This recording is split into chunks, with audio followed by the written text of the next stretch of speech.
Olá, nossa ouvinte! Seja muito bem-vinda a mais um episódio do podcast Mães e Abraços. Nosso propósito aqui é apoiar mães na educação de filhos, no autocuidado e no desenvolvimento pessoal. Olá, meu nome é Kaline Salim, eu sou psicóloga. Seja bem-vinda ao podcast Mães e Abraços. E antes de apresentar a nossa convidada especial, eu queria falar para vocês sobre a Mamãe Elefante Oficial. É a nossa patrocinadora. Mamãe Elefante é uma assinatura mensal de fotos. Funciona assim. Você envia pelo aplicativo de celular WhatsApp suas fotos todo mês e recebe impressas aí no conforto da sua casa. Vem também um álbum, vem caneta para você fazer legendas maravilhosas dos momentos incríveis que vocês viveram em família.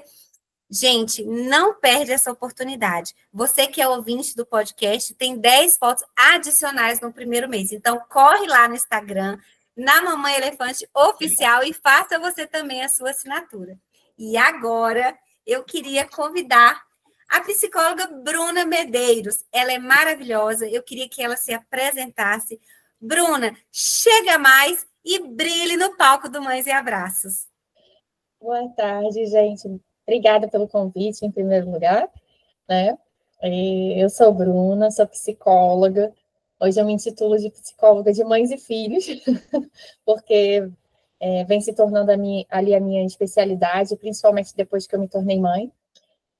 Eu percebi o quanto esse olhar para a mãe, né, com muito amor, com muita generosidade, ele precisa ser feito. Então, hoje eu venho me direcionando ali profissionalmente muito para as mães, para que as mães bem, a gente consiga aí ter filhos, né, crescendo aí numa relação mais saudável. Então, muito obrigada pelo convite, por estar aqui, e vamos nessa. A gente está muito feliz em te receber aqui, Bruna. Obrigada, viu, pelo seu aceite. E que maravilhoso o seu trabalho. Tem tudo a ver com a nossa primeira pergunta. A gente sabe que nós, enquanto mães, enquanto pais, nós somos responsáveis por nutrir os nossos filhos. A gente, como adultos, a gente precisa entender o nosso papel e abastecer os nossos filhos na relação com eles, né? E aí a gente pensa no nosso cotidiano, na quantidade de compromissos, às vezes, nas responsabilidades que nós temos, na vida que a gente vive hoje, no nosso tempo. E fica essa pergunta constante, Bruna: como que a gente pode nutrir a nós mesmas e, ao mesmo tempo, nutrir os nossos filhos, enxergar os nossos filhos? Como fazer esse balanço das nossas necessidades e das necessidades deles de forma saudável? Deise, eu acho que o primeiro ponto, acho não, né? Hoje vivenciando, o primeiro ponto é a gente precisa se conhecer. Porque esse caminho de autoconhecimento, ele vai fazer a gente identificar ali nossos traumas, as nossas feridas, e detectar ali o que nós estamos absorvendo que não é nosso.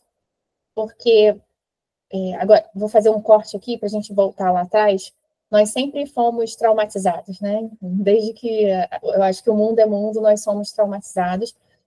Mas a mulher, ela foi ganhando espaço, né? Hoje nós temos acesso ao mercado de trabalho, hoje nós temos acesso ao voto, né? Nós ganhamos voz, e isso é maravilhoso. Só que a mulher, ela esqueceu de lutar por uma coisa: a ajuda na maternidade, né? E hoje a gente vê, existe um provérbio africano, acredito que vocês já devam ter escutado, né? Que não se cria uma criança ali sozinha, é necessário uma aldeia.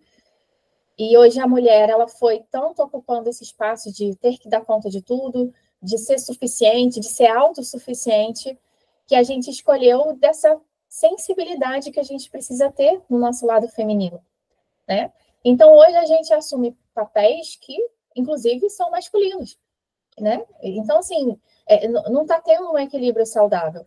Isso traumatiza ainda mais, né? Então, fiz esse corte aqui. Temos os traumas já normais, temos os traumas normais, né? Não, traumas não são normais, mas temos os traumas já da nossa criação, das gerações da nossa família. Temos os traumas da sociedade, né? Que a gente vivencia todos os dias. E temos o trauma que nós mesmos vamos construindo sem essa consciência, né? Então, é o que eu falo aqui para vocês, eu vivi muito isso na minha vida.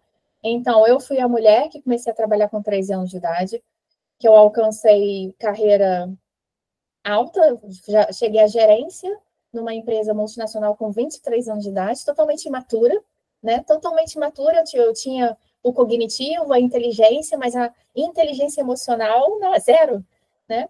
E hoje eu percebo o quanto da violência. Tive um AVC com 29 anos de idade, né? Por causa dessas inúmeras violências que eu ia fazendo comigo mesma, porque eu não tinha esse autoconhecimento, e vinha dessa cobrança, sabe? De eu preciso ser autossuficiente. E isso se estendeu até a maternidade, porque eu casei, precisei continuar mostrando para o meu marido que eu era autossuficiente, né?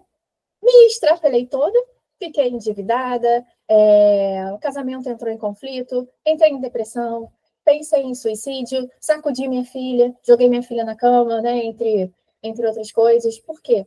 Porque a gente está rodeado de traumas, a gente não tem esse autoconhecimento, mesmo eu sendo psicóloga e fazendo terapia há anos, tem coisas que a gente só lida quando nós somos mães, né? Encontros com a gente mesma, a gente só tem depois que a gente vira mãe. E foi o que aconteceu comigo. E aí eu percebi, falei, cara, eu preciso me nutrir de novo. E esse nutrir, ele vai além do fazer a unha, do ir até a academia, do me arrumar, né? Porque eu vivia o caco em pessoa, né?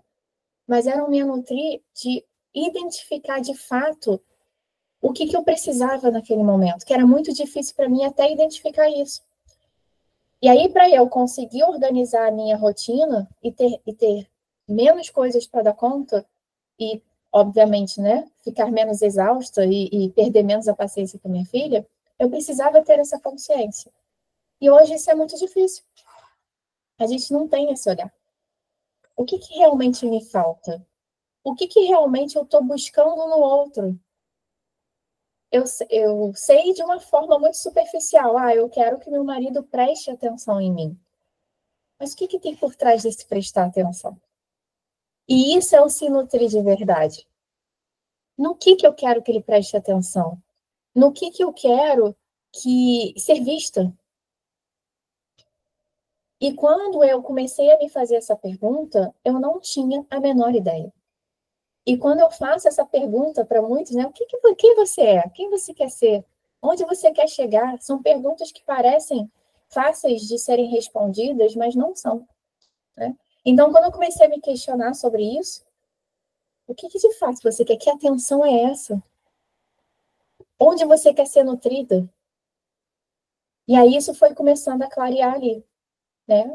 Meu pensamento, eu queria ser nutrida de mãe, eu queria ser nutrida de pai, né? Mas não é um nutrido daquela presença física, é daquele colo, sabe? Que eu estava buscando no meu marido e na pessoa errada. Que ele nunca ia ser minha mãe, nunca ia ser meu pai. Busquei muitas vezes até na minha filha. Busquei em amizades, né?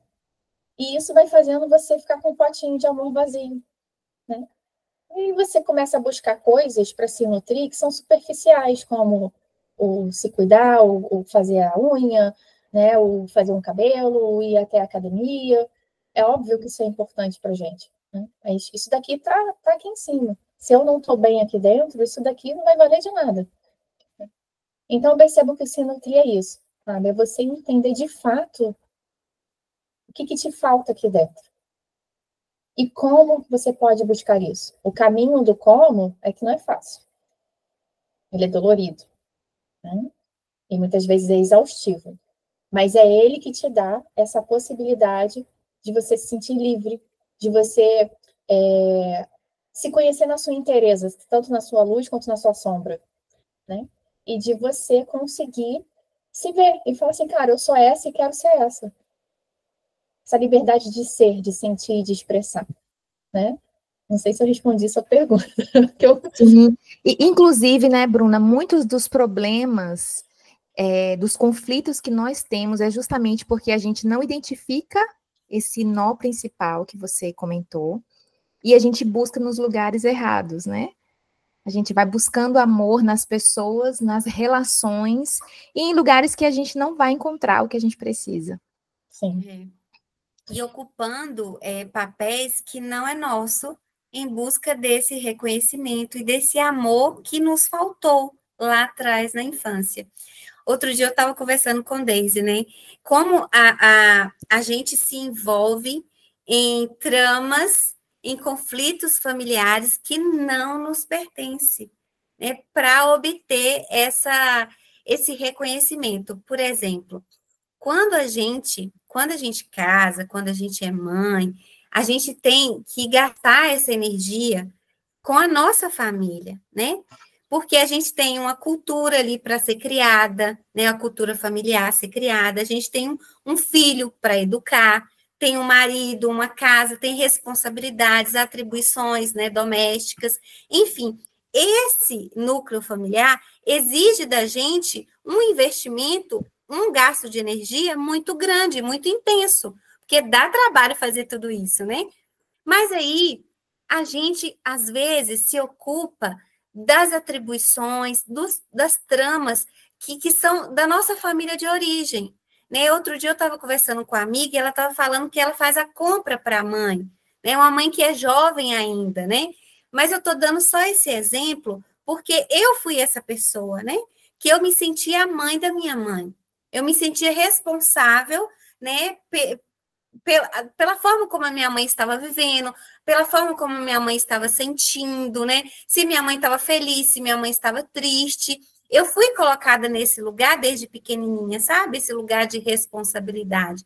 Mas aí, à medida que eu fui fazendo terapia, à medida que eu fui me conhecendo, que eu fui ampliando essa consciência, eu comecei a perceber que eu precisava romper, né? Eu precisava cortar com esse vínculo. Eu precisava gastar essa energia que eu tenho com a minha família de origem, com os meus filhos, que eu não podia mais ser mãe da minha mãe, mas que eu precisava ocupar ali, na minha família de origem, um lugar não de mãe, mas um lugar de filha. Né? E quando você faz esse questionamento, né, olhar para dentro e perceber, eu estou buscando, né, algo, preencher um vazio. Mas que vazio é esse? Então, a gente tem que se perguntar. E aí, nessa busca, eu comecei a perceber, Bruna, que era isso. Quando eu ocupava esse papel, né, nessa engrenagem na minha família de origem, eu percebi que eu queria era esse amor da minha mãe, sabe? Era esse olhar que eu não tive lá na infância. E aí, o que é legal é que a gente para de buscar, né?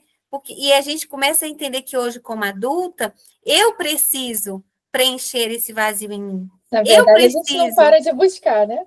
Não paramos de buscar. Desloca para outro lugar. A gente desloca, mas a gente começa a se sentir responsável por a gente mesmo suprir essas necessidades, sabe? Eu não preciso mais buscar essa necessidade na minha mãe. Eu não preciso mais buscar pagando conta para minha mãe, entendeu? Eu não preciso buscar também essa necessidade nos meus filhos, colocando os meus filhos nesse lugar de satisfação das minhas necessidades emocionais, de preencher um vazio que é meu, sabe? Um vazio emocional.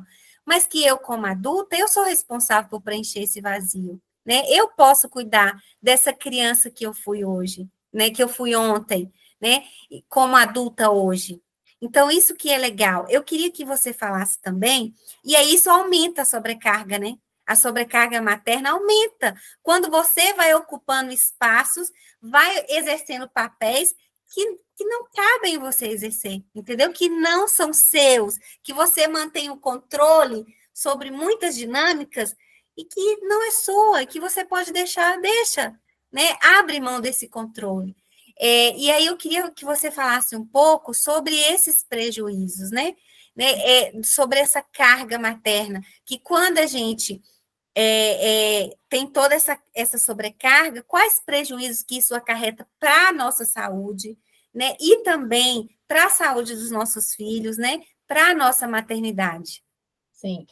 Isso foi uma percepção que eu tive, inclusive eu comecei a mudar o meu posicionamento nas minhas redes sociais, exatamente com esse olhar, né? Cara, a sua maternidade se torna mais pesada não é só pelos desafios do seu filho, mas por esses papéis que a gente exerce ali e que acabam demandando muito da nossa energia, né? Do nosso emocional. E é óbvio que isso acarreta em vários prejuízos, porque se eu estou exercendo um papel, vou dar o exemplo aqui de o papel de uma controladora, tá? Estou exercendo o papel de uma mulher controladora. Então, eu vou querer controlar tudo e todos, porque eu preciso que tudo esteja no meu controle, eu não posso falhar, eu preciso ser perfeita, eu preciso que seja rápido, né? Eu preciso que seja do meu jeito. E aí, o que acontece? Eu vou me relacionar com pessoas, né, especialmente o marido, que não vai fazer nada, porque eu preciso controlar, eu preciso dar conta de tudo, né? De uma forma consciente, isso é horrível. Eu olho, gente, ele não me ajuda em nada, nossa, ele não tem proatividade, né? Que é a reclamação de muitas mães. Meu marido não tem proatividade, ele não ajuda nada. Tá, mas o quanto você está deixando ele ser proativo? Porque você exerce esse papel de controlador. As nossas relações, elas são uma dinâmica. Elas falam sobre a gente, né? O outro vai mostrar sobre a nossa sombra, sobre o nosso inconsciente, principalmente sobre esse personagem que a gente escolheu para atuar ali durante a nossa vida, né? E aí você começa a entrar em vários conflitos, né? Um conflito de, pô, se ele não te ajuda, se ele não é proativo, você não tem valor, você não é amada. E isso vai reforçando, você entra nesse ciclo de acabar reforçando o trauma que você tem. E aí, cada vez mais, você vai querer ficar onde? No controle. E isso é exaustivo demais, porque aí você vai ficar com um potinho de amor vazio, porque seu marido não vai conseguir te nutrir, e você vai descontar em quem? Na criança. Né? A hora que ela vier para você, eu não quero fazer isso, o marido que não fez para você, e você, né, ele deu um não para você, e você não conseguiu dialogar com ele de uma forma saudável, né, você vai lá e despeja no seu filho que te deu um não que você gostaria de ter dado no seu marido, ou não gostaria de ter recebido do seu marido, né? Então, exercer esses papéis, como a Kaline falou, traz vários prejuízos nesse sentido, além de trazer doenças, porque uma mãe que vive, né, nesse excesso de controle, dá conta de tudo, ela ativa o seu simpático, seu sistema nervoso simpático, ou seja, ela fica em estado de luta e fuga o tempo todo. O que está sendo liberado ali? Cortisol.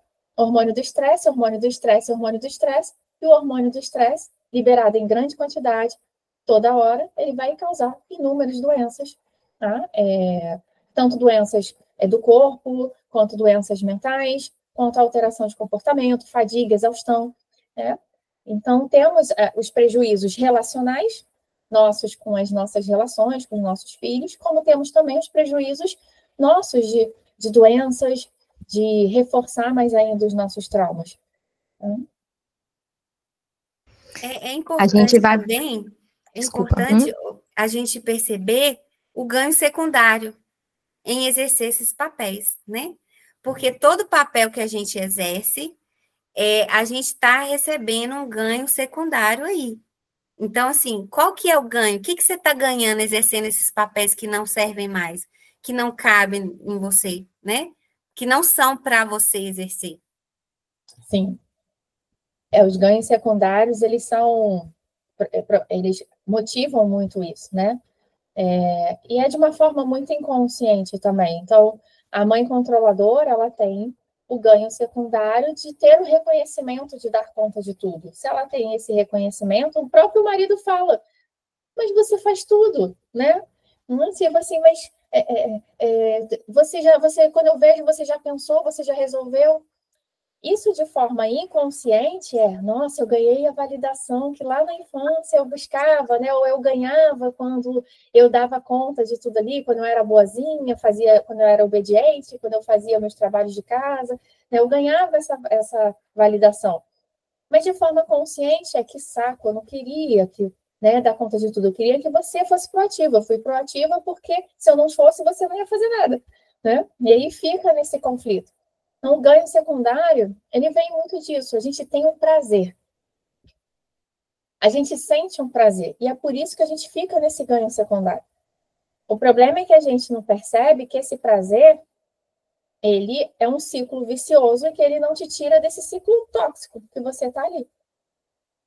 Eu tive um prazerzinho ali, ele me reconheceu de certa forma porque eu dei conta de tudo, sabe? Mas é esse reconhecimento de fato que você quer?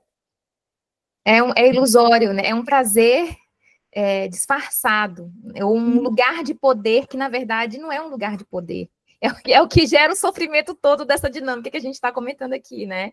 Sim. E todo ganho secundário, ele está relacionado à autoestima. Todo ganho secundário, na verdade, é uma tentativa de fortalecer a sua autoestima. Sim. É aquela pessoa que fala assim, mas eu faço tudo dentro de casa, eu faço tudo no meu trabalho, ninguém me ajuda. E aí ela escuta do chefe, olha, eu te passei essa função, sabe? Porque você vai fazer como ninguém. Você vai fazer com excelência. Aí você reclama, que faz tudo, né? Que precisa dar conta de tudo, né? Mas aí, quando o seu marido fala que você é guerreira, quando a sociedade te aplaude dizendo que você é uma mãe maravilhosa, que você dá conta de tudo, aí a sua autoestima é alimentada. Você fala, eu sou boa, eu sou uma mãe foda. Então, todo ganho secundário está relacionado ao fortalecimento da sua autoestima. Porque massageia o ego, né? Mas aí não é a autoestima, é o ego. É isso que as pessoas confundem. Elas acham que elas estão fortalecendo a autoestima, mas na verdade elas estão nutrindo o ego ali, que o meu eu chamo de Tião, né? Eu conseguir ali, né, bater um papo com ele, botar ele de escanteio, eu falo, Tião, por favor, né? Mas existe esse equívoco, que as pessoas acham que receber esses elogios é fortalecer a autoestima. Só que a autoestima ela só é fortalecida quando a gente entra no movimento de encontro com a nossa essência. É na nossa essência que a autoestima está. É que a nossa autenticidade está. Eu posso ser autêntico, mas não ter autoestima. Né? Então, ok, são coisas ali completamente diferentes. Mas o ir de encontro com a nossa essência nos dá a liberdade de virar e falar assim, olha, obrigada pelo seu elogio, mas não é isso que me deixa feliz. O que me deixa feliz é você ser proativo junto comigo. Eu vou colocar o quê? O meu ser, o meu sentir e o meu expressar. Eu vou estar colocando a minha autenticidade. E aí, conforme o outro, nossa, Bruna, é verdade, desculpa, você está certo, eu vou com você, né? Isso sim, porque a partir do momento em que eu fiz esse movimento de encontro à minha essência, e isso é reforçado, eu consigo ir de encontro à minha autoestima. Então, existe muito essa confusão, né? Do elogio reforçar a autoestima. O elogio não reforça a autoestima, ele massageia o ego, como você colocou aí. Uhum. Perfeito. E essas respostas, esse encontro com a nossa essência, né, Bruna? Ele só vem a partir desse caminho que a gente precisa percorrer de autoinvestigação, de autoconsciência. E a gente sabe que esse caminho é um caminho que traz muitas dores, por isso que tem muitas pessoas que fogem. Nós fugimos. Mas a gente sabe que é nesse lugar que a gente vai encontrar, né? Que a gente vai poder desatar os nós e se compreender de forma profunda, entender a nossa infância, encontrar de fato quem nós somos e aquilo que a gente quer para a nossa vida. E nesse caminho, Bruna, de autoinvestigação, a gente muitas vezes confunde, porque a gente vai começar a nomear a nossa realidade da nossa infância, a gente vai começar a nomear os nossos traumas, as violências que a gente vivenciou, as nossas dores. E muitas vezes, fazer todo esse processo de nomeação, de reconhecimento da nossa infância e também de reconhecimento de quem a gente é e do que a gente quer viver, traz uma certa confusão sobre a honra e desonra dos nossos pais. E a gente queria muito te convidar para trazer a sua experiência, né, enquanto psicóloga, enquanto mentora de muitas mães, uma profissional que vem acompanhando várias mães nessa busca de uma maternidade mais saudável e leve. Como que tem sido para suas pacientes lidar com esse equívoco ou esse desafio, né? De ao mesmo tempo se encontrar, se entender, compreender a infância, mas também separar o lugar dos nossos pais, né? Onde que a gente coloca os nossos pais nessa busca toda de autoconsciência? Para algumas isso é muito difícil, né? Porque a lealdade, ela impera muito ali. Eu preciso ser leal. aos meus pais, né? Então, você precisa ir muito devagar, com muito amor, com muita generosidade, né? E desconstruindo esse conceito de lealdade para ela. Porque senão ela não. A reação imediata dela vai ser fugir. E antigamente, quando eu não tinha esse conhecimento, isso acabava acontecendo muito nos meus atendimentos, né? Quando eu entrava ali muito diretamente no assunto, seu pai e sua mãe são responsáveis. Não, eu sou muito grata, né? Eu devo a minha vida a ele, sei o quê.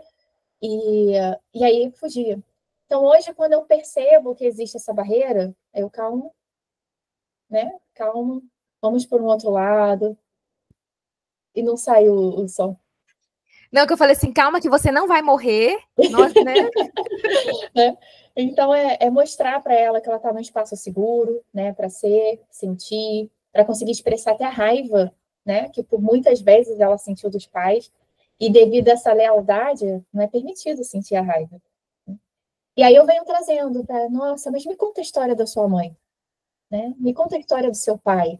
E aí, óbvio que eles vão contar uma história muito pesada, porque a geração deles tiveram histórias pesadas. Gente, eu não conheço uma história da minha mãe, dos meus avós, que não tenha sido pesado. Não conheço, né?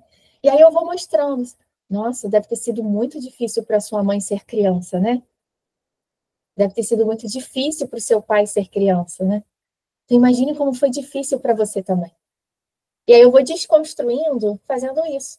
Então, olha quanto sua mãe sofreu, imagina quantos traumas sua mãe teve. Ainda mais sem recursos naquela época, sem ajuda.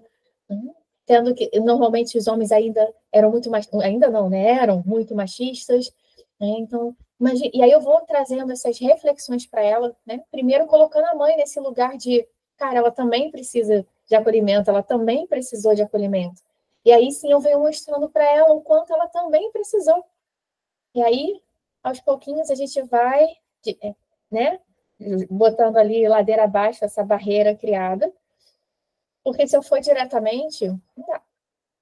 Não dá. Então, tem que ser com muito amor e generosidade, e até com a gente mesmo, porque a gente sabe, né? Hoje a gente tem muito acesso, e a gente sabe o quanto nós fomos traumatizados na nossa infância, o quanto nós não fomos acolhidos. Mas você entrar em contato com isso é muito diferente. Entendeu? Você saber é uma coisa, e você experimentar essa dor, esse contato com essas experiências que ficam ali no corpo é muito diferente. É muito diferente mesmo.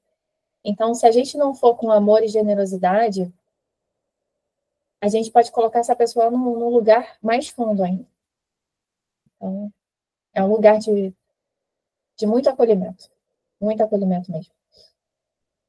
Ô, Bruna, eu falo assim, eu não me tornei psicóloga por acaso. Porque psicólogo ama escutar histórias, né?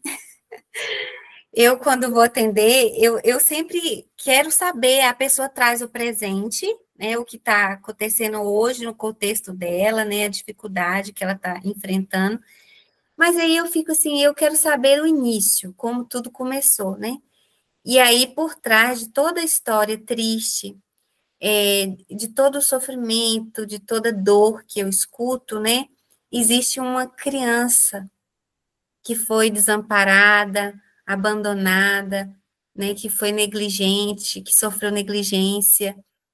Então, assim, como que é importante a gente cuidar da infância, né? Porque se a gente não cuida hoje, se a gente não supre essas necessidades infantis, né, essas necessidades emocionais infantis hoje, elas não param de existir, elas ficam pendentes para a vida adulta.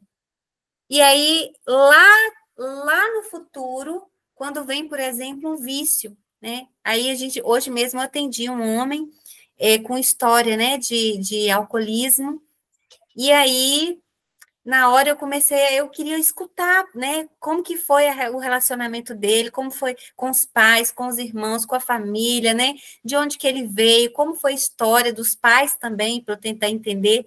Gente, é batata. Eu nunca peguei uma história de sucesso.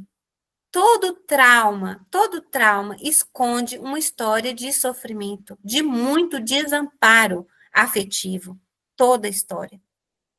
E eu queria que você falasse um pouco também sobre essa maternidade leve, né? Como que é isso? É possível? Porque parece até utópico quando a gente fala maternidade leve, porque a maternidade envolve, né, tanto trabalho, tantas atribuições. E hoje a vida urbana, Bruna, é muito solitária, né? A gente muitas vezes nem conhece, nem sabe o nome dos nossos vizinhos. Hoje a gente não tem uma aldeia para criar um filho. E também tem muitas mães solo de pai presente, de pai vivo. Conta para a gente, Bruna. Fala um pouquinho desse trabalho que você realiza. E eu te pergunto, é possível ter uma maternidade mais leve? Que caminho eu preciso trilhar para as nossas ouvintes? Fala, qual caminho que eu preciso trilhar para ter uma maternidade mais leve e mais saudável? Então, quando eu comecei a minha trajetória com mães, né, eu dava a elas ferramentas para as crianças obedecerem, né? Inclusive, era isso que inclusive ainda se vende muito na internet, né? A criança ter que obedecer. Mas depois que eu fui mãe, né, como eu comentei aqui no começo, né, que eu fui lá no fundo do poço, eu falei assim, cara, essas ferramentas não ajudam em nada, elas só pioram a situação. E eu preciso buscar uma outra forma disso. E aí, conforme eu fui descobrindo ali, né, essas minhas faltas de verdade, né, essas minhas dores, mais traumas do que eu já tinha descoberto nas minhas terapias anteriores, e conforme você vai trabalhando os seus traumas e você consegue ter leveza para ser você, você percebe que muitas coisas ficam mais leves. Então, assim, o nosso dia a dia, ele é muito corrido, ele é muito exaustivo. Mas existem coisas que se tornam mais exaustivas e muito mais exaustivas porque nós estamos numa negatividade absurda. E não falo negatividade só de questões espirituais, não. Uma negatividade da nossa essência. Ao invés de eu estar caminhando a favor da minha essência, eu estou caminhando contra. Né? Então, me violentando cada vez mais, me anulando cada vez mais, me nutrindo de coisas que açúcar, de tela, né? De coisas que só vão acabando com a minha saúde. E isso o meu corpo sente. Então, a partir do momento em que eu vou entendendo de fato, né, quais são os meus traumas, reconhecendo, aceitando, acolhendo eles, para que eu consiga ir curando e, obviamente, transformando, eu consigo ter essa leveza. Não quer dizer de que as mães solos, por exemplo, né, mães solos de uma, de duas, de três, não importa, de que ela não vai sentir a exaustão do dia a dia. Tá? Não é sobre isso. Mas ela vai sentir uma exaustão aqui. Desculpa, ela vai sentir uma leveza aqui no coração. E aí, através de recursos que nós vamos utilizar, ativando ali o nosso vago ventral, às vezes até trazendo a gente para um dorsal, para um relaxamento, aqui falando, né, de teoria polivagal, de sistema nervoso autônomo, né? Eu vou ajudando essa mãe a relaxar o corpo dessa exaustão da correria do dia a dia. E aí isso é um conjunto de fatores que a gente precisa construir junto com a mãe, né? Que até dentro da minha comunidade eu faço isso com elas. Então, vamos lá. Vem aqui. Vamos reconhecer? Você consegue reconhecer aqui, né? Suas feridas, suas dores? Reconheço. Tá. Vamos trabalhar agora no processo de aceitar? Vamos. E agora, vamos trabalhar no processo de acolher? Vamos. Beleza. Bruna, já estou conseguindo colocar limite no meu marido. Elas já trazem esse retorno, né? Bruna, já estou conseguindo pedir ajuda, né? Que antes eu não pedia, né? Bruna, estou perdendo menos a paciência, porque eu estou reorganizando aqui. Porque quando você vai ali tendo essa consciência, cara, eu não preciso deixar a louça limpa hoje, né? Eu posso dormir, a louça ficar suja ali e agora aproveitar um momento em família, sabe? É difícil no começo para essa pessoa? Porque vai ficar ali, né? Meu Deus, a louça, né? Mas conforme ela vai mostrando para o corpo dela, né? Que tá tudo bem, que não é um perigo ela não lavar a louça naquele dia, ela vai criando novos caminhos neurais, tá? E aí, ou seja, ela vai evitar estresse. A criança não vai sentir essa ansiedade, essa tensão da mãe, vai tender a colaborar mais. A mãe consegue se conectar mais com a criança, e aí a rotina da mãe flui melhor. Eu percebo isso aqui em casa com a minha filha. Quando eu estou nessa ansiedade, nessa agitação, nessa tensão, nada funciona. E aí eu preciso trazer o meu corpo para esse estado de segurança, de relaxamento, tá? E aí as coisas vão fluindo. Então, a quantidade de coisas num dia pode continuar mesmo, né? Tem mães ali que trabalham o dia todo, chega em casa, precisa fazer. Pode. Existem coisas que a gente pode diminuir ali, né, na rotina do dia? Pode. Mas a leveza, ela vem de dentro. E quando ela vem de dentro, é que nem aquilo, né? Quando você tá bem, quando você tá feliz, você irradia. As pessoas, elas reconhecem isso. E a leveza é disso. E eu falo isso por experiência própria, porque eu era a esposa chata, reclamona. Hoje eu penso que deveria ser muito insuportável conviver comigo naquela época. E ainda mais em depressão, com aquela cara, sabe? Né? Assim, deveria ser insuportável, gente. Hoje eu olho para mim e falo. E aí, a partir do momento em que eu fui trazendo essa leveza para dentro de mim, né, nessa caminhada do curar, o meu casamento se tornou leve. E hoje ele me ajuda em muita coisa. Que antes eu ficava ali, por que você não sei o quê? Por que você não sei o quê? Eu era o papagaio ali do por que você não faz isso? Por que você não me ajuda? E hoje ele detecta. Outro dia tô vendo que você não marcou seus exames, eu vou marcar para você. Você quer que eu marque? Você tá entendendo? Então, porque eu saí desse lugar. Eu deixei ele ocupar o lugar dele. Foi fácil no começo? Não, não foi. Mas hoje eu falo, meu Deus, que coisa boa. Às vezes eu me pego indo para esse lugar, me pego. Mas não vou mentir. Não vou ser hipócrita aqui, tá? Me pego. Aí o Bruna, Tião, né? Bruna, calma, né? Tá seguro. Aí vou lá, acolho, entendeu? E essa leveza, ela vem sendo construída daí. Bruna, não, isso é impossível. É impossível uma mãe solo. Tem mães solos dentro da minha comunidade que conseguiram essa leveza. Quando uma peça da engrenagem muda, a engrenagem toda é obrigada a mudar, né, Bruna? Sim. Eu queria, para finalizar, só relatar que você falou sobre essa leveza. Eu queria contar uma história que aconteceu hoje, né? Todo dia, quando eu saio para trabalhar, eu lavo o nariz, né? Eles estão gripados, eu lavo o nariz do meu filho, de 5 anos, e da minha filha, da Helena, de 10 meses. E aí, hoje, ele não quis lavar o nariz, ele resistiu. E toda resistência é uma luta pela existência, né? E aí, na hora que ele resistiu, ele disse que não ia lavar, que não ia lavar. E todos os dias a gente faz isso tranquilamente. Eu entendi que ontem, por exemplo, todo dia eu coloco ele para dormir, e ontem eu estava muito cansada. Eu sabia que a noite ia ser longa, porque a Helena estava gripada, ela não ia dormir bem, então eu ia acordar muitas vezes à noite. Eu fui dormir mais cedo. E aí o pai dele colocou ele para dormir. E aí, gente, ele acordou com a macaca, sabe? Ele acordou nervoso. Então, eu sei que foi essa falta de conexão, né? Que se esse tempo de qualidade que é tão importante, né, para mim, para ele, a gente não teve esse tempo de qualidade ontem, e aí veio essa explosão aí de raiva hoje de manhã. E quando eu saí para trabalhar, na hora eu saí com muita raiva e a vontade que eu tinha era de punir ele, sabe? De punir, eu pensei assim, vontade de pôr de castigo, vontade de dar um beliscão, vontade de dizer para ele, olha, tudo que eu faço por você, eu te levo no futebol, eu comprei tal coisa para você, eu também não vou te dar mais presente de Natal, vou chantagear, sabe? Eu pensei em várias formas de punir ele. E aí, na hora, eu segurei. Eu percebi, eu falei, Kaline, eu não tô bem, eu tô com raiva, eu preciso sair. E aí eu fui, liguei o carro e fui embora, né, para proteger o meu filho de mim mesma. Porque se eu ficasse ali, sabe, eu ia falar o que não devia, eu ia fazer a palestrinha, não ia ser legal. Mas eu trouxe essa história aqui para contar, né, sobre essa falta de conexão. Às vezes, a gente, com a gente mesma, né, que a gente não consegue nem sentir o que a gente está vivendo, a gente não consegue.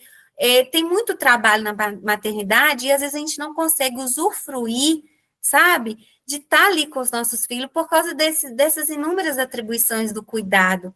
E hoje, eu vi um vídeo do meu filho com 2 anos e me deu uma saudade, porque no vídeo ele me abraçava tão forte, ele olhava para mim com a carinha assim tão boa, e me deu uma saudade, e eu falei, cara, mas nesse momento que ele me deu um abraço, eu estava esgotada, eu estava cansada. E aí eu não aproveitei tanto esse abraço. E hoje eu sinto falta desse abraço, né? Então, da importância da gente se conectar mesmo com os nossos filhos, porque isso é importante. Isso vai gerar muito menos resistência, né? E essa importância da gente se conectar, da gente se nutrir, da gente se abastecer, né? Para a gente também cuidar do outro. Então, eu queria compartilhar esse relato com vocês e dessa importância dessa conexão. Sim. Isso é muito lindo da gente perceber, né? Aí você falou do seu filho hoje da resistência. Hoje a minha filha teve uma resistência para ir para a escola, só que eu não percebi. Não é que eu não tenha percebido a resistência, eu não percebi que eu estava ali sendo violenta com ela, né? Então, eu fui levá-la até a escola, e chegou ela não queria entrar, obviamente, porque ela queria ficar comigo. E aí a tia chegou, conseguiu levá-la, ela entrou, daqui a pouco volta ela, eu quero ficar com você, mamãe. Aí ela veio e saiu de novo. Ela, porque eu quero ficar com você. Eu falei, se eu sei, filha, a mamãe também quer, né? Aí eu falei assim para ela, vai lá, daqui a pouco a gente vai ficar juntas, amanhã nós vamos viajar, nós vamos ficar o fim de semana todas juntinhas. E ela falou assim, não, mamãe, eu quero ficar com você. Aí eu falei assim, filha, aí é aí que eu falo que eu fui violenta, né? Eu falei assim, filha, por quê? Eu já estava atrasada no trabalho, eu queria que ela entrasse, né? Eu falei assim, filha, a mamãe quer muito te trazer na escola todo dia. Só que se você ficar demorando para entrar, a mamãe não vai conseguir vir. Vai ter que vir só o vovô. Né? E aí, obviamente, ela entrou. Né? Obviamente, ela entrou. E aí, você falando agora, eu já fui embora, né? Com isso assim no coração. Cara, não foi legal o que você fez, né? Não foi legal o que você fez. Não foi. Aí você falando agora, eu falei assim, nossa, ela estava com uma resistência ali, né? E você falou a resistência da existência, porque esses dias não foram fáceis aqui, né? Para mim, eu comentei para a Deise no começo, não sei se você chegou a escutar. E obviamente, né, ela está sentindo a minha falta, né? Então ela está relutando, né? Para existir ali para mim, né? Ou ficar comigo. E por mais que eu tenha reconhecido e validado, a minha preocupação com o atrasado falou mais alto ali e eu acabei sendo violenta ali com ela. Isso dói, isso machuca, né? Por isso que eu falo que é um caminho de construção. E isso traz exaustão, isso traz culpa, isso traz o nosso dia, porque você fica com aquilo ali, entendeu? E quando as mães não sabem se acolher, reconhecer, né, e buscar outras formas de agir diferente, isso vai se tornando cada vez mais exaustivo, porque os problemas com as crianças sempre vão existir. Agora é a birra. Daqui a pouco vai ser porque não quer estudar. Daqui a pouco vai ser ali porque só quer ficar na tela, né? Se a gente não olha para a causa, né, as coisas vão né, continuando, pulando, sendo deslocado ou só aumentando. Então, as preocupações com as crianças, elas vão estar ali sempre. A gente precisa se acolher muito. E que lindo vocês compartilharem essas histórias, porque a gente se coloca nesse lugar de humanidade, de vulnerabilidade, e diz para todo mundo que escuta a gente, né? Estamos na arena da vida. Como... Eu esqueci o nome dela, da autora do livro Da Coragem de Ser Imperfeito. Brené Brown. É Brené Brown. Como ela coloca tantas e repetidas vezes no livro. Nós queremos caminhar, né, e encontrar a nossa essência e cada vez mais nos curar, a gente precisa se colocar na arena da vida. E todas nós estamos nesse esforço, nesse aprendizado constante, nessa análise constante, na busca dessa autoconsciência constante, né, Bruna? Como a gente falou, é um caminho que começa, mas não tem fim. A gente tem sempre algo para aprender com essas diferentes situações que nos vêm, né? Bruna, muito obrigada pela sua presença. Que conversa maravilhosa. Eu sempre saio daqui, é sempre tão desafiador a gente sentar aqui para gravar, mas eu saio sempre nutrida, sabe? Com o coração muito cheio de gratidão pelas oportunidades que a gente tem de conversar com pessoas tão maravilhosas e poder também compartilhar isso com as pessoas que nos escutam. Então, muito obrigada pela sua presença. Fala para as pessoas onde elas te acham, como que faz para falar com você, para acessar os seus serviços. Eu que agradeço, tá? Pelo espaço, pelo carinho, por essa troca, né? É sempre um aprendizado para mim também, tá? Sempre. Eu tenho o meu Instagram, né? As outras redes eu quase não mexo, que eu não dou conta sozinha. Mas a principal rede social para me achar é o psicóloga Bruna Medeiros, tá? Tudo juntinho. E podem me acessar lá, me mandar mensagem por lá, entrar no link ali da bio e tentar falar comigo. E é isso, o meu conteúdo hoje tem sido voltado para isso, para esse acolhimento das mães, para esse despertar, né, da mãe, o quanto é importante ela olhar para si, para ter relações mais leves, incluindo o seu filho. E é isso. Obrigada, gente. Bruna, você é linda, linda, por dentro e por fora. Eu ficaria aqui horas te escutando. A sua voz é tão calma, tão serena, é uma delícia te escutar. Muito obrigada por esse privilégio, né, por estar abrindo o seu coração aqui para a gente. Muito obrigada. Um beijo no seu coração. Um beijo, Deise.